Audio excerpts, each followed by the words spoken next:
Hey there, thanks for watching this video. My name is Maureen and this is Michelle, and we're the managers of the Yoo Team Realty Group. Thanks for taking the time to watch this and showing some interest in joining our team. Let me just give you a quick recap of how we work here. I'm here at the office on a day-to-day basis managing the team, and Michelle is my boss in my personal and business life, and you can kind of call her the CEO. She is the ideas person and everything.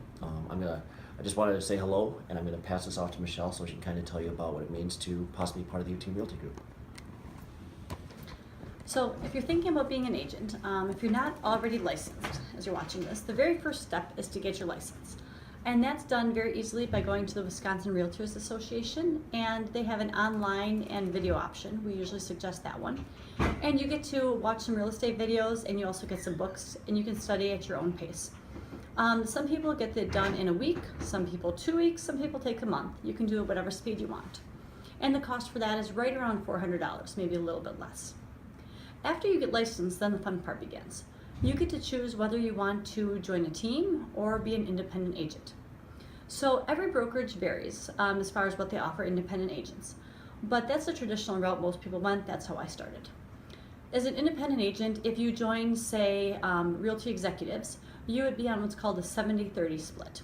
If you join something like Century 21, I think there you're on a 50-50 split. And what those splits mean is if you sell an average $200,000 house, you might get a $6,000 commission from that. So if you're on a 50-50 split, you take home $3,000, your broker gets $3,000. If you're on a 70-30 split, you take home, I think, $4,200, your broker gets the rest. What the broker offers you for that varies from company to company, and I'd suggest you check them all out, but it's pretty standard. They might buy your first set of business cards. They will give you a name, such as Realty Executives or RE/MAX. They give you the backup admin side. Someone to look over the contracts when they're all done, make sure they're okay. And if you have legal questions, there's usually a manager you can go to for advice. They usually offer some sort of training, but not incredibly in depth. You're left to learn a lot on your own. And they offer some level of admin support, but that's usually restricted to someone, again, taking your completed contracts and putting them in the system and cutting your checks at the end. You're responsible for buying everything you're going to need to be a realtor. So you're going to need to buy your signs, your business cards. You're going to have to figure out where you're going to get leads from, and that's a big thing. The average person knows 4 to 5 realtors, so you can't count on just your friends buying houses with you. You're going to have to figure out how to manage the transactions, usually getting some sort of transaction management software once you start closing more than one deal a month. You're going to need to figure out how to manage your contacts. We call that a CRM, or contact management system. And you're going to need to get all the extras, send mailings to your clients and to people you know. You're going to want to invest in some real estate software, some training, lots of those things. So as an independent agent, you're responsible for figuring all that out. The plus side of that is you get to learn on your own. Some people like that. You also don't have anyone telling you what to do. That can be a positive or a negative, but some people really like that. So you get to set your schedule, set your hours, and figure out exactly what you want to do. And I did not turn my phone off on this. There we go. And as a realtor, you will find that your phone is constantly dinging and it's on you 24/7. So as an independent agent, you get a lot of flexibility. That can be good and that can be bad. For a lot of people, there's about an 80% failure rate in your first year as a realtor. And a lot of that comes from having that flexibility but not really knowing what to do. So figuring out what hours you're going to work, when you're working, what's the most effective use of your time, that's kind of a hard thing, especially for people coming from a more salaried job, someone who's not got the sales experience. As a team, what we offer varies quite a bit. So what we're going to do is it's going to be what we call a 50-50 split on the team. So you sell a $6,000 house, you take home 3, the team gets 3. But in return for what the team gets, we're going to pay for pretty much anything and everything that you need to do your job. You're going to have to pay the annual cost of being licensed, which runs about $1,100 a year. That's your Realtor Association dues, your MLS access, your super key. But then we're going to take care of everything else. We'll take care of the lead generation for you. We bring in at least 30 leads a month for you, sometimes more, depending on what you can handle. We're going to take care of mailing the letters to your clients once a month to help you keep in touch with them. You just get us a mailing list. We're going to, and write the letter, of course, and we're going to print, stuff the envelopes, get them mailed out for you. We're going to host usually monthly client events. We're going to host a couple client parties every year for you to invite your people you know. And we're going to take care of all the technology. So we'll get you DocuSign to sign your documents. We'll get the contact management system. We'll have the transaction management system for you. And the really great thing is that we have a lot of support people to help you do your job. We want you to focus on calling prospects, getting out there, meeting new people, and showing houses and writing offers, not doing the rest of the stuff. So what our team structure looks like is we have a couple of admin staff. Currently we have Kim, who is our listings coordinator, and then we have Jen, who's our transaction coordinator. And if you get an offer, the idea is that you email it over to Jen, and Jen's going to take care of just about everything for you. She's going to take care of sending a gift to the client. She's going to get all the paperwork done, tell the client to schedule their inspection, send the earnest money, really follow up with them and take care of anything and everything they need. About all you have to do is check in after the inspection, deal with any problems there, and if there's any issues that come up with financing, then that's something an agent has to deal with. But everything else is left for our admin staff to take care of. We also usually have an intern who helps out with some of the various tasks to take a little bit off the admin staff. And then we also have inside sales agents. And what the inside sales agents do is they set appointments for you. So you're still responsible for setting your own appointments, but it's really nice to wake up in the morning, look at your calendar and say, hey, someone just set an appointment for me for 4 o'clock tomorrow to show a house in Rio. All you have to do to have that is just keep a Google Calendar updated so that the ISA knows exactly when you're available. We also have a lot of training support for you. We're usually part of a national coaching program, which when it is varies. We've just joined a new one this year.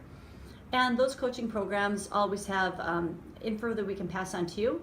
The current one actually has calls that the buyer agents can get on as well, so you can get on a mastermind with other buyer agents across the nation, hear what's working well for them. They also have conferences you can attend, lots of different things you can do to improve your business. So agents usually ask where our leads come from.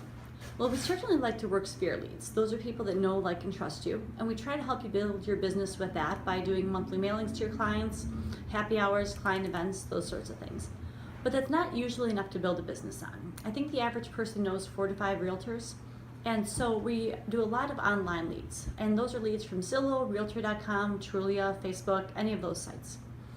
A lot of people you'll hear in the industry kind of making fun of Zillow, if you will, and saying, oh, those leads don't work. Well, last year 62% of our business came from those leads. They do work, you just have to know how to work them. And the importance for those is speed and follow-up. So speed means that before that person is done clicking the button, you're on the phone calling. You'll have a phone app where the leads just come right to it. As soon as that phone dings, you call the person right away. Our best results come when they say, oh my gosh, I just finished clicking it.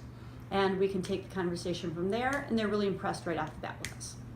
If you can't take care of that lead within 2 minutes, then you've got to transfer it off to another agent that can. When you get the person on the phone, if you get a relationship with them and they're an active buyer, then you're going to be talking to them at least every 2 weeks, usually a lot more frequently. If they're 6 months or more out, they're waiting on a job transfer or something like that, then we're going to check in with them at least once a month. If you don't reach the person on the first call, we call them at least once a day, every day for 10 days until we get a hold of them. Seems like a lot, but we have a really good success ratio when we do that. We also have some great action plans with our emails. Now, you'll always hear about canned email templates that don't work. Well, ours do. I track it. I make sure it works. So those go out automatically. You don't have to worry about it. And then we have a great texting service called Riley. And it actually has a live person text them whatever time of day it comes in, even 1 a.m. And it's not just the first automated text like most systems have, but they'll carry on a real conversation. So sometimes you might wake up in the morning to find a lead that came in at 1 a.m. and the client's obviously up, so Riley's up too. Riley will text them and you'll see that they're saying, hey, I want to see this house at 10 o'clock on Sunday. And Riley's also great when you're on showings, other things, and then Riley will also try to keep engaging them for another 10 days via text. So we've got phone, text, and email. We're going to get a hold of that client somehow.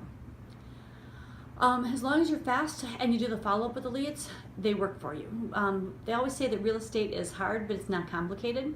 We've got the systems laid out to really make it work. Now, our team has expectations.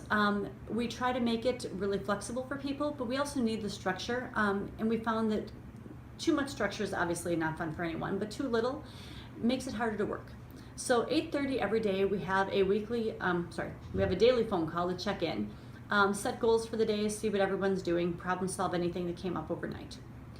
Those are optional to some extent. If you have a showing at 8:30, obviously, and you can't make the call, that's okay, as long as it's not on a regular basis.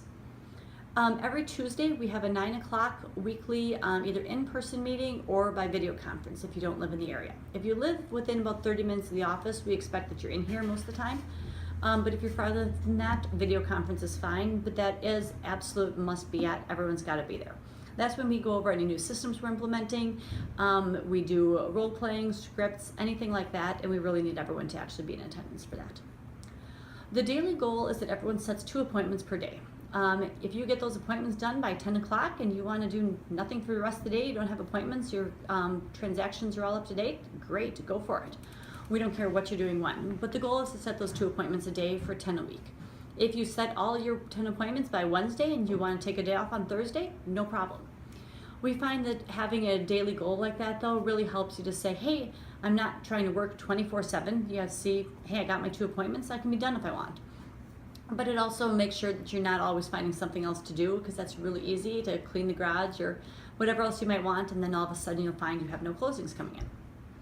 And then we expect that following our systems is going to get you a minimum of 2 closings a month. And that's really what it takes for the numbers to work on our team. Now I've got one agent who this month is going to be closing 9, maybe 10 deals. He's working like crazy and he wants that. That's excellent. Obviously we all like that. But some agents say, hey, I don't want to work those many hours. I just want to get the 2 a month. 2 a month is perfectly fine. If you're doing less than that and you're okay with it, you're probably better off as an independent agent because the numbers just don't quite work for us. If you're having a problem making the 2 closings, we don't just say, hey, you got to do it, sink or swim. We're going to work with you and we're going to figure out exactly where in the process you're having an issue, and we'll keep problem solving until we can get it right with you.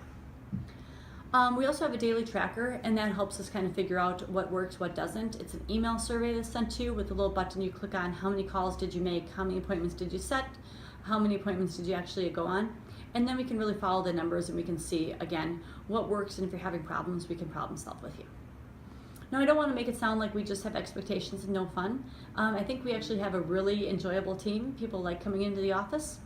Everyone really works and supports each other. If someone needs a showing covered, we usually pay $50 a showing, but someone within the team will show that house for you. If you go on vacation, you know that there's going to be someone available to cover your business for you. You don't have to worry that it's going to fall apart while you're gone. And if everyone meets the goals, we try and do a fun activity. You know, we might go out to the melting pot and we invite spouses too. We don't want them to be left out.